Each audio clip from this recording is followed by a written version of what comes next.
Hi, this is Gethin Jones from Unlocking Potential, and I'm going to do a little bit of a video here about COVID-19 and the impact that it's having on us as a civilization, but also as us as individuals.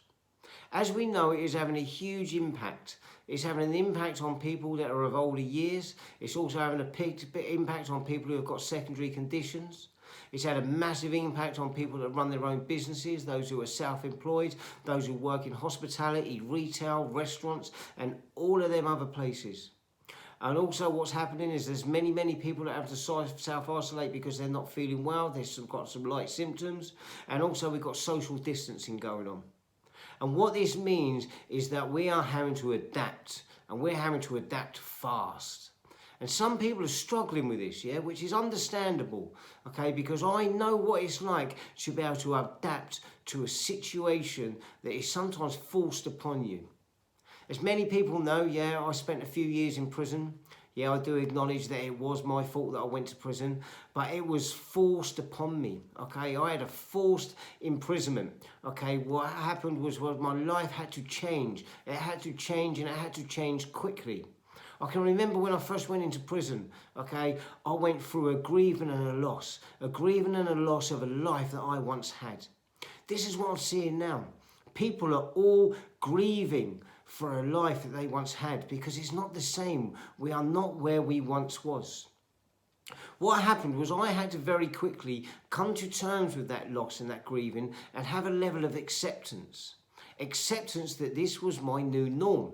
This was the life that I was living.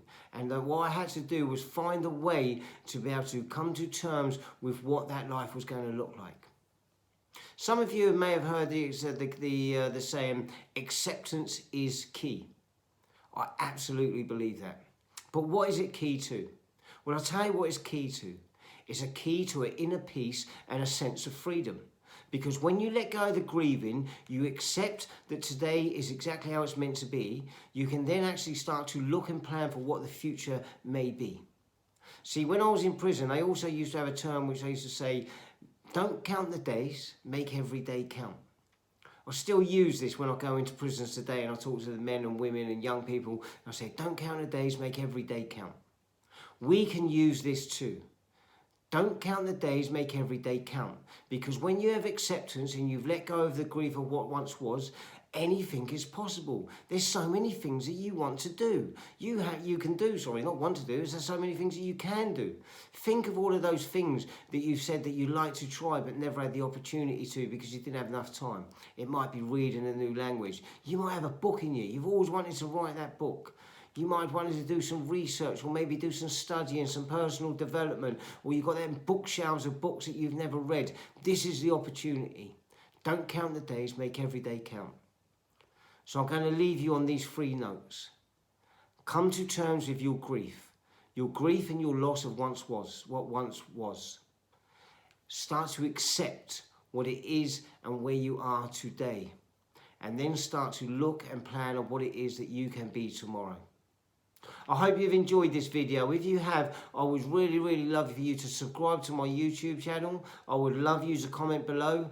Tell me what else it is that you'd like me to speak about, or what good positive stuff you got from this message. And also please share it with your networks. Thank you for listening, and I'm sure I'll do another video soon. Bye for now.